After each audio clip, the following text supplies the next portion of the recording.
1 y versículo 12, pero yo sé que a veces cuando uno está en un lugar así, donde Dios nos está hablando tantas veces y estamos cantando y hablándonos, pues una de las cosas que muchas veces el diablo utiliza para que no escuchemos la voz de Dios es nuestro propio cansancio. Así que no vamos a estar cansados en absoluto. Este es ya el último momento antes de los conciertos en esta tarde, que seguro van a ser una bendición del Señor y merece la pena que nos pongamos cerca del Señor, como escuchamos esta mañana, para saber lo que Él tiene que hablarnos en nuestra vida. Primera carta a Timoteo, capítulo 1, es Pablo el que está escribiendo, y déjame decirte que es una de las últimas cartas que él escribió en su vida. Así que cuando una persona tiene o está escribiendo o está hablando en los últimos momentos de su vida, hay que escucharle, es muy importante. No quiere decir que lo que antes haya dicho no sea importante, sino que lo que está diciendo ahora, cuando sabe que la muerte se acerca, uno no pierde el tiempo ya diciendo tonterías. Primera Timoteo capítulo 1, versículo 12. Dice la palabra del Señor: doy gracias a Cristo Jesús nuestro Señor, que me ha fortalecido porque me tuvo por fiel poniéndome en el ministerio. Habiendo sido yo antes blasfemo, perseguidor, agresor, sin embargo se mostró misericordia, porque lo hice por ignorancia en mi incredulidad. Pero la gracia de nuestro Señor fue mucho más abundante con la fe y el amor que se hallan en Cristo Jesús. Palabra fiel y digna de ser aceptada por todos. Cristo Jesús vino al mundo para salvar a los pecadores, entre los cuales yo soy el primero. Sin embargo, por esto hallé misericordia, para que en mí, como el primero, Jesucristo mostrara toda su paciencia como un ejemplo para los que habrían de creer en Él, para vida eterna. Por lo tanto, al Rey eterno, inmortal, invisible, único Dios, a Él sea el honor y la gloria por los siglos de los siglos. Amén. ¿Sabes? Es Pablo el que está hablando, la persona que revolucionó el mundo después de la muerte y la resurrección del Señor Jesús. Él, con el resto de los apóstoles y con el poder, sobre todo, sin ninguna duda, con el poder del Espíritu de Dios, ellos lograron que al final del primer siglo, solamente 60 y pocos años después de que el Señor Jesús hubiese resucitado, más de 500.000 de cristianos recorrían prácticamente todo el Imperio Romano. A pesar de que muchos de ellos habían tenido que pagar con su propia vida el hecho de ser creyentes. Y aquí tienes una persona que tuvo que soportar persecución, que estuvo a punto de ser muerto en varias ocasiones, que lucharon contra él, que estuvo encarcelado, que en varias ocasiones muchos le abandonaron, que tuvo que enfrentar peleas dentro y fuera de la iglesia, que tuvo que enfrentar tempestades en alta mar, todo lo que te puedes imaginar. Tanto era así que cuando alguien decía, Pablo le decía a alguien, ven a evangelizar conmigo, todo el mundo temblaba. Y dice, ¿qué va a ser? ¿Va a ser cárcel? ¿Qué nos va a pasar ahora? Y él está en los últimos años de su vida y está hablando a uno de sus mejores amigos y le va a contar el secreto de su vida. Y me impresiona cada vez que leo estos versículos. ¿Sabes por qué? Porque muchas veces nosotros conocemos cosas de Dios, hablamos de Dios a otras personas, les decimos a la gente en cuanto a las características de Dios, y en esto muchas veces somos muy buenos, y como buenos teólogos o expositores bíblicos decimos, pues la Biblia dice Dios es bueno, es omnipotente, es omnipresente, Él lo sabe todo. Muchas cosas que son ciertas y que son importantes en nuestra vida. Pero Pablo habla de una característica de Dios que tienes que leerla entre líneas en la Biblia, que en ningún lugar te lo dice, pero que es clave en nuestra vida, que ha sido en los últimos años, en los últimos 2-3 años, clave en mi vida personal y la de mi familia, y que yo espero sea para vosotros. ¿Y sabes lo que? Yo supongo que lo has escuchado muchas veces, pero la Biblia nos muestra a Dios como un Dios que se arriesga por nosotros. Doy gracias a Cristo Jesús mi Señor, dice Pablo, que me tuvo por fiel. ¿Sabes cuál es la fuente de la fortaleza en la vida de Pablo? A veces nosotros pensamos, cuando una persona ha cambiado, trastornado el mundo por el poder del Espíritu Santo, como lo hizo el apóstol Pablo y los demás discípulos, si nosotros le preguntásemos cuál es el secreto de su vida, nosotros pensaríamos que él nos diría, pues, una vida espiritual firme, estar delante del Señor, conocer la palabra de Dios, y es genial, tenemos que hacer eso, y tenemos que pasar días, y todos los días al menos un momento, delante del Señor, porque lo necesitamos. Quizás nosotros esperaríamos que Pablo dijera, pues el secreto es una vida santa. Quizás nosotros esperamos, pues el secreto es el poder. Pablo había hecho milagros, había hecho muchísimas cosas. La gente incluso se acercaba solamente para tocar parte de la ropa de Pablo porque sabían que el poder de Dios estaba ahí. Él podía explicar muchas cosas en cuanto al secreto de su vida, en cuanto al secreto de su poder. ¿Y sabes lo que él dice en los últimos momentos de su vida? ¿Cuál es el secreto de su vida? El secreto es que Dios cree que yo soy fiel. Y el secreto en nuestra vida es un Dios que se arriesga por nosotros, que cree que somos fieles y lo cree profundamente. A veces incluso cuando nosotros le hablamos a la gente o hablamos en la iglesia o hablamos a alguno de nuestros amigos, yo recuerdo cuando era más joven, pues a veces la gente viene y empieza a decirte, no, ten cuidado con esto, con lo otro, vas a caer, el diablo es muy peligroso. Nosotros somos muy peligrosos, ya no necesitamos a él, imagínate. Nosotros puedes caer en cualquier momento y es cierto que nos digan esto, pero Dios ve las cosas de otra manera. El secreto de nuestra vida es que Dios se arriesga por nosotros.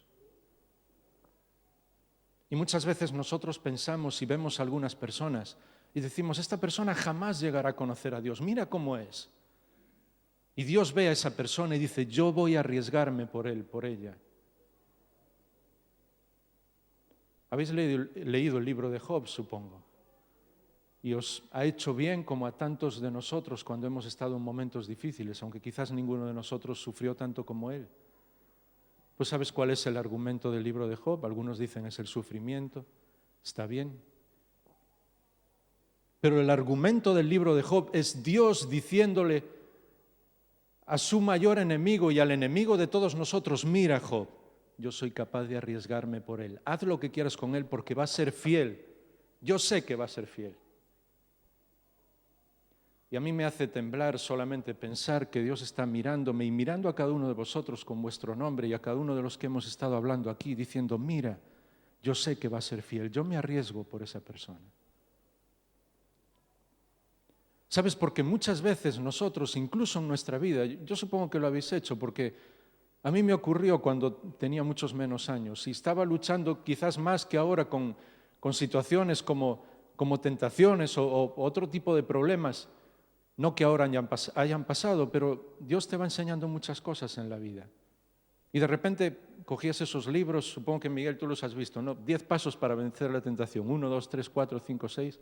O 10 pasos para conocer la voluntad de Dios, 1, 2, 3, 4. Y tú te volvías loco leyendo los libros, intentando seguir los pasos. Muy buenos libros, ¿eh? Sé que me estáis entendiendo lo que estoy diciendo. Pero daba la impresión como que todo era tomar una serie de decisiones. Y cada vez que nosotros leemos la Biblia y cada vez que yo busco una fuente para vencer, para seguir al Señor, para vencer la tentación, para no volver atrás, para no volver a lo que yo era antes, ¿sabes lo que Dios dice? Mira, Jaime, yo sé que tú eres fiel. Eso es lo que merece la pena en la vida. ¿Os acordáis de José?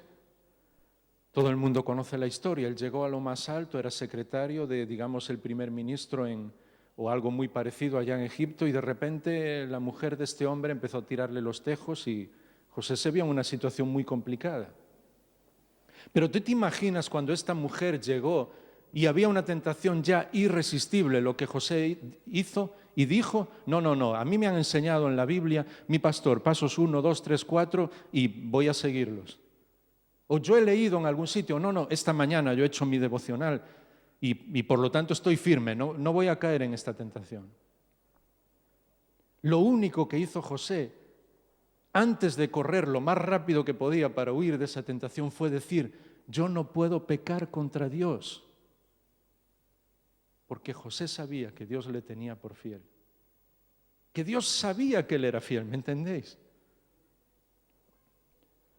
Y cuando tenemos un Padre que se arriesga así por nosotros, nosotros no queremos fallarle. A veces caemos, pero no queremos fallarle porque Él se arriesga por ti, se arriesga por mí.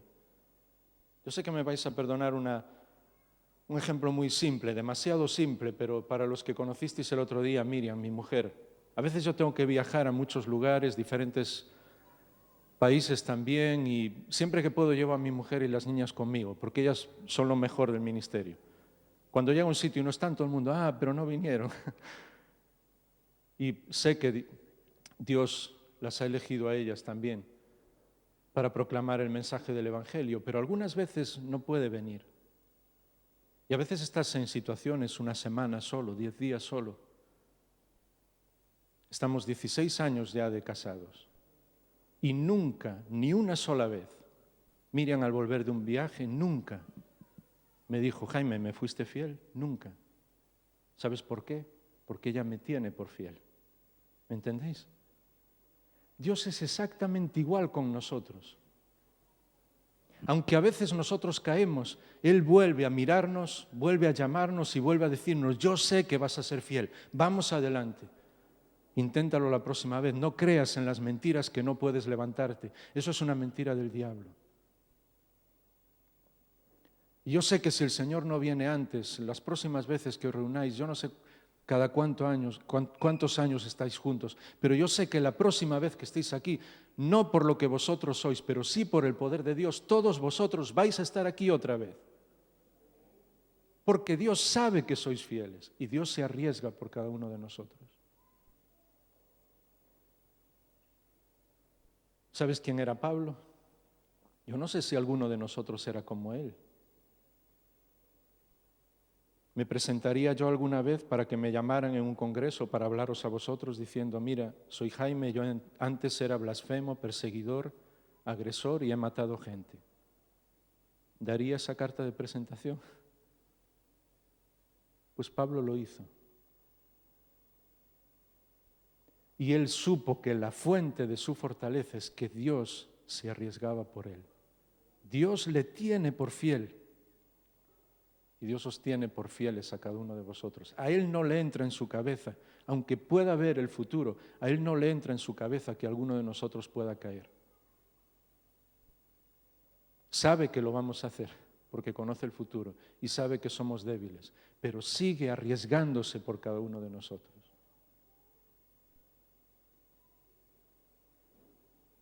Pablo dice, Dios mostró su misericordia en mí.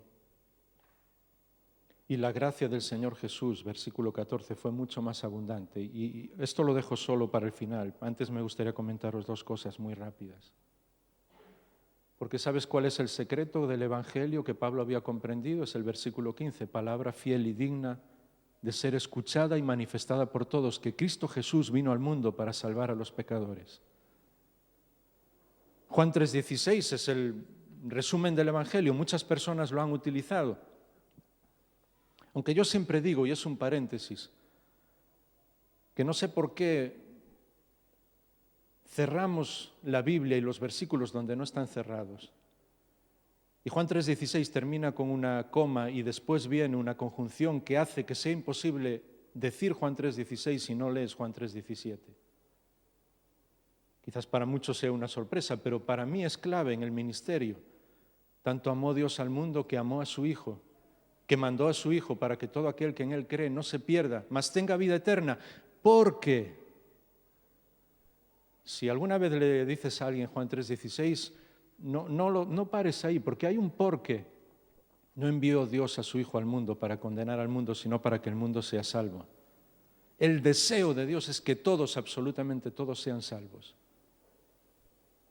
Y lo más lejano al carácter de Dios es que nadie se condene, ni uno solo. Si nos condenamos es porque queremos nosotros. Si alguna persona que esté escuchando aquí, que no es del Señor, o en televisión o donde sea, si le da la espalda a Dios es porque quiere. El deseo de Dios es todo lo contrario. Él no quiere que nadie se pierda. Y por eso Pablo dice, palabra fiel y digna es esta de ser aceptada por todos, que Cristo Jesús vino al mundo para salvar a los pecadores. ¿Es un resumen del Evangelio perfecto o no? Perfecto. Pero ¿sabes lo que admiro de Pablo? Una persona con los mismos defectos y debilidades que nosotros, que él no termina ahí el Evangelio.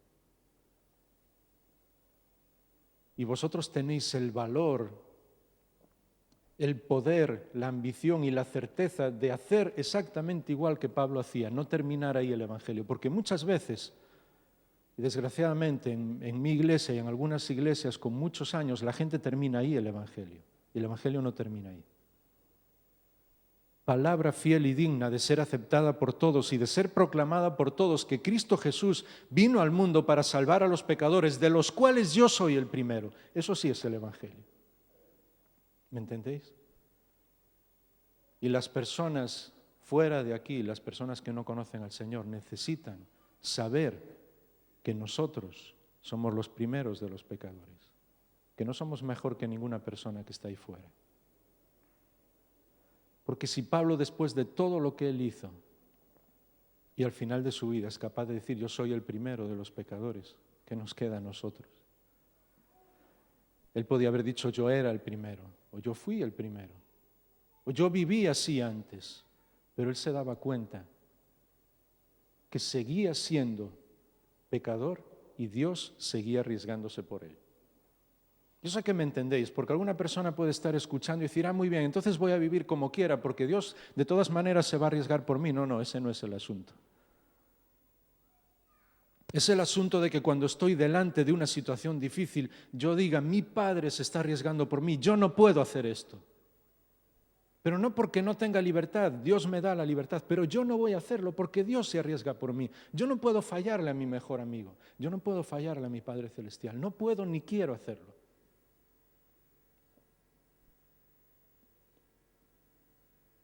Porque aún en los últimos años de su vida, Pablo está diciendo que Dios mostró la misericordia de él en su vida. Y sabes, a veces cuando estamos predicando y hablando a muchas personas y después viene alguien para orar al final, como ayer, algunas veces, sobre todo cuando son más jóvenes, los jóvenes tienen una cosa buena, que tienen algunas cosas que todos sabemos, pero tienen muchísimas cosas buenas, y la primera, que reconocen lo que les pasa. Y sé que a muchos de vosotros os pasa así. Y a veces vienen a orar conmigo y una cosa que me dicen es, Jaime, ora por mí porque necesito que Dios tenga mucha paciencia conmigo. ¿Habéis pensado esto alguna vez o no? Y como yo sé que el sentido del humor es un regalo de Dios, y aunque me veáis así a veces muy serio, pues me encanta intentar comprender el sentido del humor de Dios. Ahí antes de orar yo le digo, mira, pues yo nunca oro eso. Dios no necesita mucha paciencia conmigo. Y a veces los más atrevidos me dicen, claro, tú eres el predicador, ya estás muchos años con el Señor, pues es normal que Dios no necesite mucha paciencia contigo. Y yo le digo, no. ¿Sabes cuánta paciencia necesita Dios conmigo? Toda. No mucha, toda. Si te acuerdas lo que leímos en el versículo 16, yo hallé misericordia, dice Pablo, para que en mí, como el primero de los pecadores, Dios demostrara toda su paciencia. Así que si alguna vez has orado, Señor, tienes que tener mucha paciencia conmigo, déjame decirte que no estás orando bien. Dile, Señor, tienes que tener toda tu paciencia conmigo. Toda, absolutamente toda. Imagínate lo que es toda la paciencia de un Dios omnipotente. Pues Pablo lo sabía y lo reconoció. ¿Verdad que merece la pena amar a un Dios así? ¿Verdad que merece la pena amar a un Dios que se arriesga por cada uno de nosotros y tiene toda su paciencia con cada uno de nosotros? La próxima vez que haya una situación difícil, una tentación, que te pidan volver atrás, que tengas que, o alguien te obligue a hacer algo que siempre los demás nos están pinchando, haciendo quién sabe lo que, la próxima vez que te digan, no, lo normal es hacer esto, tú di, no, yo tengo un Padre, un Dios que se arriesga por mí y yo voy a vivir de una manera diferente. Pero no porque yo soy mejor que nadie, yo soy el primero de los pecadores. Pero yo no quiero defraudar a la persona que más confía en mí. Sería la persona más tonta del mundo defraudar a alguien que confía tanto en mí, que ha sido capaz de hacer tantas cosas por mí. ¿Y sabes por qué Dios demuestra toda su paciencia? Porque Pablo lo entendió. Dice, a fin de que llegase a todos los que iban a creer en el Evangelio al verme a mí. Cuando tus amigos, cuando las personas que te rodean, la gente que trabaja contigo, tu familia te ve, un día van a llegar a conocer al Señor al ver tu ejemplo. Y al ver cómo Dios muestra toda su paciencia contigo y al ver cómo eres fiel al Señor. Eso es algo que está escrito en la Biblia, no es algo que alguien dice, ni un predicador, ni nadie. Es algo que Pablo aprendió en los últimos años de su vida. ¿Por qué? Porque dice el versículo 14, la gracia de nuestro Señor Jesús es mucho más abundante que ninguna otra cosa. Necesitamos urgentemente, yo supongo que todos, Ramón, Miguel y los demás pastores que hayan aquí estarán de acuerdo conmigo, necesitamos urgentemente que la Iglesia refleje la gracia de Dios. ¿Sabéis? El mundo puede ofrecer muchas cosas. Hay mucha gente que ayuda a los demás socialmente y gracias a Dios por ellos. Y muchos no creen en nada. Hay otros que están llevando agua y pan a los necesitados y gracias a Dios que lo están haciendo. Y ojalá hubiera muchísimas más personas que lo hicieran así. Pero lo hacen porque quieren ayudar a los demás. Puede haber otro motivo, hay otros que sí. Hay muchas cosas que la Iglesia puede hacer y que muchos otros hacen. Pero nunca, jamás nadie en el mundo ni en la historia podrá reflejar la gracia de Dios. Eso solo personas que conocen la gracia de Dios pueden hacerlo. Y Pablo hubo momentos en su vida difíciles, incluso en las cartas se nota, incluso en cómo habla de otras personas. A veces incluso despreció a otros, a Juan Marcos, porque un día no quiso venir con él, pues le dijo, yo no quiero saber nada de él. Todas las personas tenemos defectos, pero conforme iban pasando los años, Pablo fue aprendiendo lo que era la gracia de Dios. Entonces un día tuvo que decir, que venga Juan Marcos, le necesito.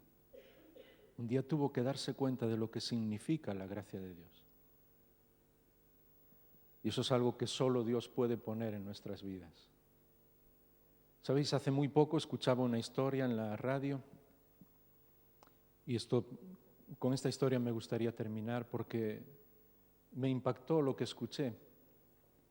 Y no solo a mí, a muchas personas. Hay incluso una de las películas más famosas en el año pasado, candidata a los Oscars, que está basada en el fondo, no de esta historia, pero de otras que se dieron en Sudáfrica. Sabéis que ahí durante muchísimos años había lo que se llamó el apartheid. Y muchas personas, sencillamente por ser de otro color, sobre todo gente de color oscuro, de tez oscura, gente negra, pero también de otras razas, porque los blancos se creían superiores. No solamente los tenían rechazados, sino que incluso los asesinaban, sin ninguna otra razón. Y gracias que Dios levantó varios pastores, responsables de iglesia, hombres y mujeres de Dios que empezaron a proclamar que en la Biblia no existe tal cosa como que alguien es más importante que otro. Somos iguales delante del Señor, no importa nuestra raza, nuestro sexo, nuestra condición social, el país en el que hayamos nacido, nuestras perfecciones o imperfecciones, nuestra familia, no importa nada. Delante de Dios somos todos iguales. Y el país empezó a cambiar hasta que hubo elecciones democráticas, ¿os acordáis? Pero entonces, ¿cómo restauras a un país? Porque había literalmente cientos de miles de asesinatos. ¿Cómo restauras a un país?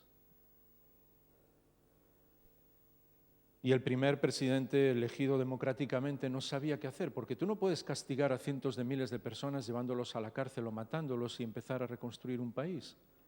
Y después otros 100.000 más porque han matado a estos y el odio sería una espiral interminable. Y por otra parte tienes que ser justo. Así que desde algunas iglesias, y es por eso que hay una película muy famosa que se hizo sobre este tema, se tomó el texto del Señor Jesús, conoceréis la verdad y la verdad os hará libres, y entonces se formaron pequeños tribunales en los cuales tenía que haber un juez, uno de los responsables o una de las responsables de la iglesia, y todas las iglesias evangélicas pasaron a ser como pequeños tribunales donde sí a alguien que había hecho mal a otra persona o que había asesinado, que había matado, venía y confesaba públicamente lo que había hecho y la razón por la que lo había hecho. La familia que había sufrido esa muerte tenía la opción de decidir el castigo para esa persona, siempre que no fuera pena de muerte. Porque no puedes matar a una persona y después volver a vengarte, ¿me entendéis? Y estar así. Así que se escucharon muchísimas historias de gente que vino y reconoció lo que había hecho y las familias dijeron más o menos lo que debían de hacer, algún tipo de trabajos, una compensación económica, unos años de cárcel con un determinado límite. Hubo muchísimas historias, pero de repente se conoció la historia de una mujer de unos 50 años. Ella estaba ahí en la iglesia y de repente vino el capitán, un capitán holandés llamado Van Broek, con varios, capitán de la policía de Sudáfrica, con varios de los que tenía con él, varios soldados que tenía a su mando, y llegaron delante de esta mujer. El capitán reconoció que habían entrado en la casa de esta mujer, que no la conocían absolutamente de nada, pero que habían entrado en casa de ella porque su hijo era de color, era una persona de raza negra, y delante de ella y de su padre habían asesinado a su hijo. Él, capitán de la policía, con sus soldados, lo mataron. Ni sabían quién era solamente por odio a una persona de otra raza. Y como el padre, como es normal, salió en defensa de su hijo, pues mataron también al padre. Y este capitán, para que la mujer entendiese cuál era su odio para las personas de otras razas, volvía con los soldados durante una semana entera, porque tomaron a ese padre y a ese hijo y literalmente contaban en la historia, en la radio, que los habían cortado en pedazos a los dos, los dejaron delante de la puerta de la casa de esta mujer y durante toda una semana el capitán y los policías venían para ver que ella no hubiese sacado su marido y su hijo cortados en pedazos delante de la puerta, para que supiera cuál era su odio por personas de otro color. Algunos de los soldados, cuando volvían con el capitán, no querían ni acercarse a la puerta. Algunos se mareaban, otros se desmayaban, no querían ver tanto odio. Y la mujer le preguntaba a alguno de ellos, ¿quién es este hombre? ¿Por qué tiene tanto odio? Ellos le dijeron que había sido abandonado de pequeño y se había venido desde Europa ahí a Sudáfrica para hacer una vida nueva, digamos entre comillas, y que durante todos los años en la policía era la persona más despiadada que existía y que jamás en su vida le habían visto un acto de amor por nadie y hacía absolutamente lo que quería, más siendo un policía. Así que cuando el juez y el pastor que estaba a su lado y las personas en el tribunal y muchas personas en la iglesia escuchando la historia, le preguntó a la mujer cuál es el castigo para él. Esta mujer, que era una fiel creyente, miró al capitán y le dijo, Dios me ha amado tanto en mi vida y me ha dado tantas cosas en mi vida. Y yo no puedo hacer otra cosa que reflejar el amor de Dios. Así que el castigo que yo quiero para este hombre es que si él quiere, yo sé que él ha pasado muchas dificultades en su vida, sé que solo era odio, no tiene ninguna excusa. Pero si él quiere, yo estoy sola, no tengo mi marido y mi hijo, no tengo más familia aquí. Yo quiero que por lo menos, si él quiere, todos los domingos venga a mi casa, yo voy a cocinar para él, quiero que me hable, que desnude su corazón, que me cuente por qué tiene tanto odio. Que comprenda por una vez en su vida lo que significa que alguien le ame incondicionalmente. Eso es lo único que quiero. El juez y el pastor y la gente que estaba detrás estaban todos llorando. Y alguien en la iglesia empezó a cantar Amazing Grace y toda la gente cantaba. Conocí esa canción, Gracia admirable de Dios. Y el capitán, cuando escuchó eso, después tuvieron que explicarle todo lo que la mujer habló porque él se desmayó. No podía comprender lo que era gracia. Cuando escuché la historia, yo pensé, eso es lo que yo hice con Dios. Porque nosotros matamos a su hijo, lo llevamos a una cruz. Y muchas de las invitaciones que Dios hace en su palabra son así. ¿Os acordáis? Apocalipsis 3:20, incluso una invitación a los miembros de una iglesia Yo estoy a la puerta y llamo, si alguno quiere entrar, ¿sabes para qué? Para cenar conmigo. Y si yo tengo que recuperar muchas cosas en mi vida, y si nosotros tenemos que recuperar muchas cosas en nuestra vida, y si la Iglesia tiene que recuperar muchas cosas, es recuperar la gracia de Dios. Y Pablo lo entendió, y yo creo que nosotros necesitamos entenderlo esta mañana. Porque lo que Dios está diciendo a cada persona en este mundo, yo lo que quiero es que vengas. Quiero que abras tu corazón y me digas por qué hay tanto odio, tanta amargura, tantas situaciones difíciles, tantas cosas que no entiendes. Yo quiero que me cuentes por qué, yo quiero que vengas, yo voy a invitarte, yo quiero que vengas a mi casa. Y qué bueno es que Dios a veces refleje esa gracia en la vida de personas como esta mujer, porque a veces cuando lo vemos así, de una manera tan directa, nos damos cuenta de lo que es. Y recorrió su historia a todo el mundo y todas las personas aprendieron algo de la gracia de Dios por esta mujer. Tenemos un Dios que se arriesga, que nos ama, que está dispuesto a creer profundamente. Fijaos la manera de hablar de Dios, pero yo no puedo expresarlo con otras palabras. Y yo sé que Él ya me está perdonando si lo estoy haciendo mal, pero que está dispuesto a creer firmemente y arriesgarse por nosotros y decir, van a ser fieles. Por mí, Jaime va a ser fiel, a pesar de ser el primero de los pecadores. Por eso hay dos maneras de enfrentar la vida. Una, pensar que tenemos muchas respuestas, que podemos hacer muchas cosas, que ya tenemos cierta estabilidad, que ya conocemos bastante de la Biblia, que ya estamos en el camino a la santidad, ¿me entendéis? Que ya tenemos cierto nivel o pasar toda nuestra vida disfrutando de la gracia de Dios, disfrutando de esa gracia, diciendo, Señor, yo sé que a pesar de todas las cosas yo voy a caer alguna vez más. Voy a hacer todo lo posible para no caer. Pero aún así sé que tú te arriesgas por mí. Y yo voy a disfrutar de esa gracia. Cuando venga el momento difícil, cuando venga el sufrimiento, cuando venga la prueba, cuando venga la tentación, cuando vengan cosas que yo no puedo entender, cuando vengan las presiones, la amargura, cuando venga lo que venga, yo solo voy a recordar, mi Padre cree firmemente que soy fiel y yo voy a hacerlo. Yo voy a hacerlo. Él se arriesga por mí, yo me voy a arriesgar por Él.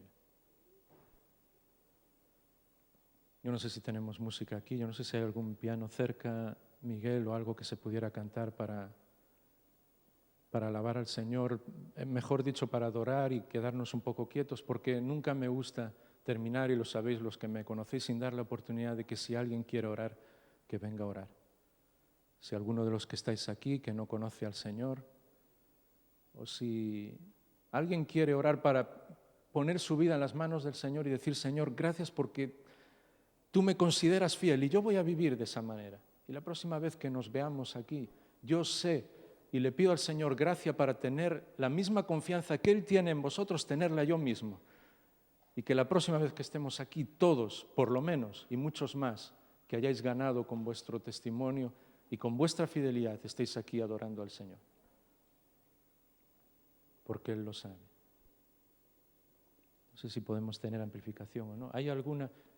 ¿Tú pensabas alguna, Miguel? A mí me encanta una canción tuya, la de Tu fidelidad es grande. ¿O estabas pensando tú en otra? Porque esa creo que todos la conocemos, ¿sabéis? Tu fidelidad es grande, tu fidelidad incomparable es una canción que el Señor le dio a Miguel y creo que es genial para este momento.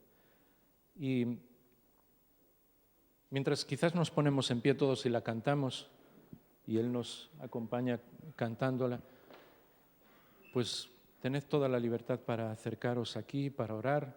Os digo lo de ayer, yo no soy nada para que podáis orar, pero me encanta sinceramente orar con las personas, orar contigo y ponernos en las manos del Señor y comprometer vuestra vida con el Señor. Entonces no importa, quizás aquí en el lado derecho vuestro, no importa si es una persona o tres o los que sean, yo voy a estar ahí esperando incluso cuando todos se van para poder orar por vosotros. ¿Tenemos tu fidelidad o es complicado poder? ¿Suena, Miguel? Si no, te dejo el micro y los guías cantando.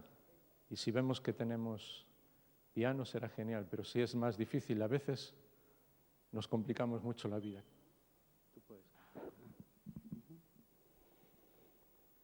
Tu fidelidad es grande, tu fidelidad incomparable es. Nadie como tú, bendito Dios. Grande es tu fidelidad. Una vez más, todos juntos. Tu fidelidad es grande, tu fidelidad incomparable es. Nadie como tú, bendito Dios.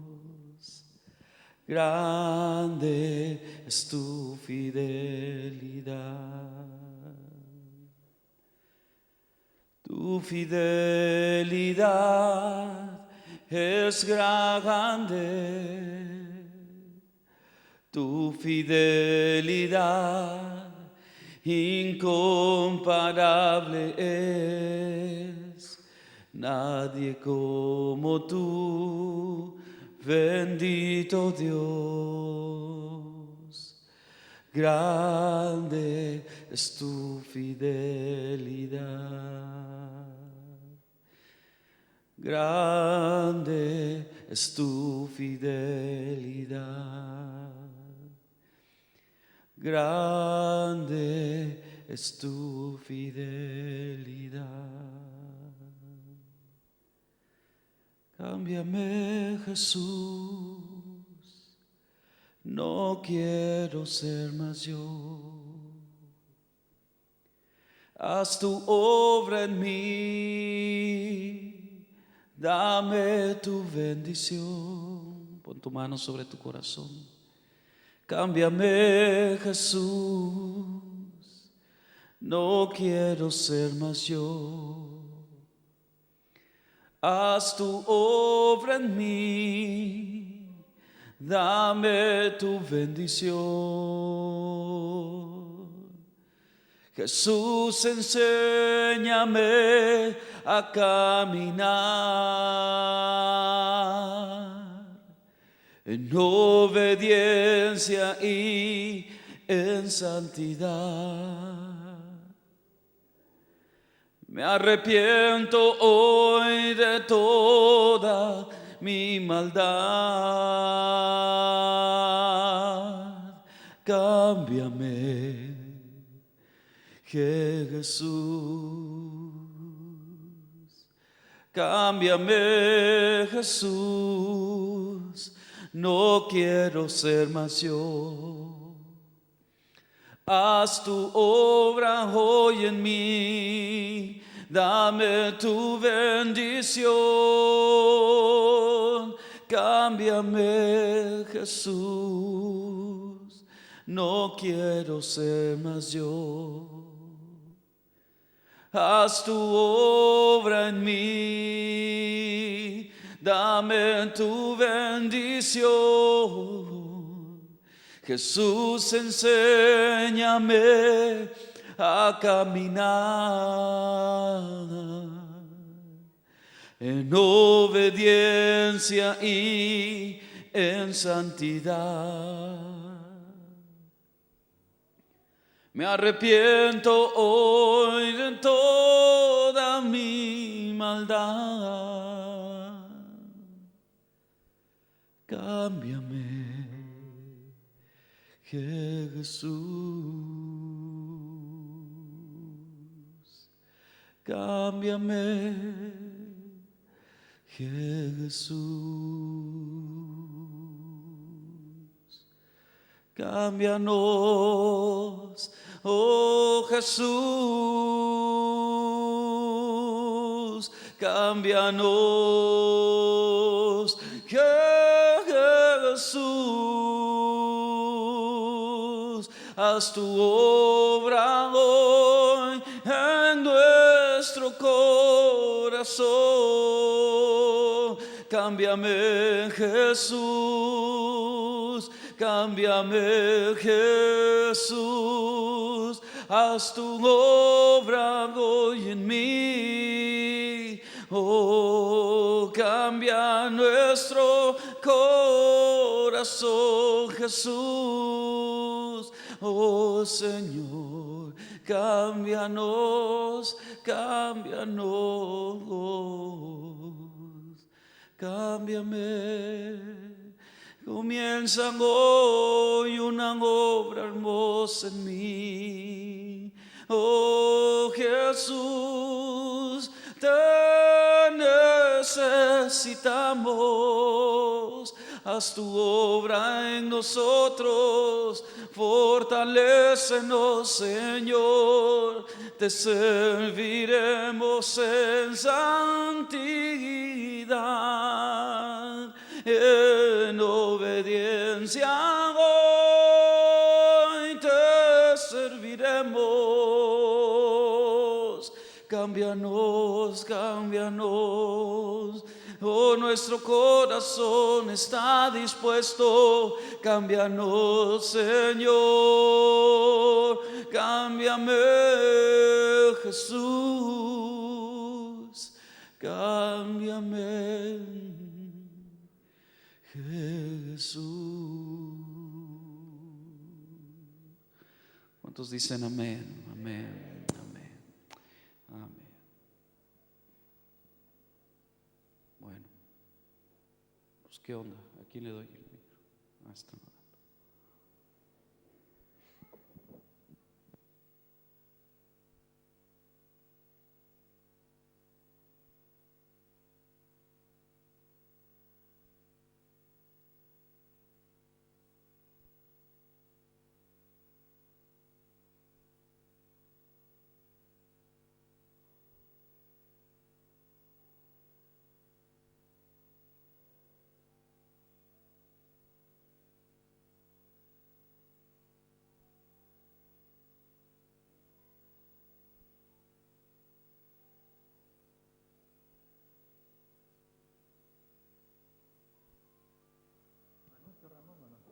Entonces es el final de la reunión, poder cantar juntos Tu fidelidad es grande.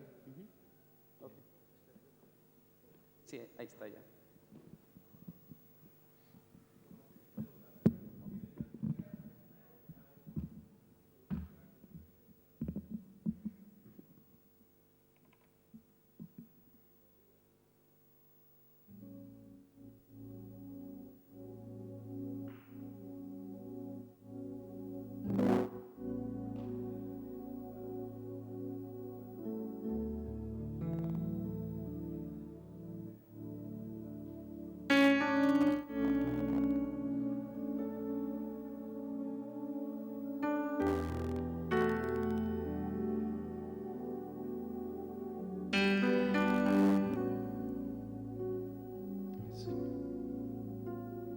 Tu fidelidad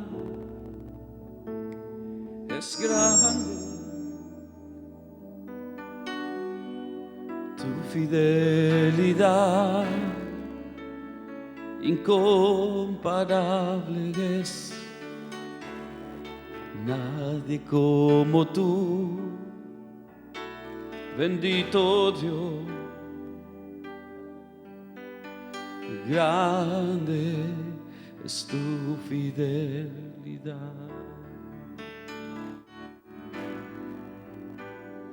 Tu fidelidad es grande. Tu fidelidad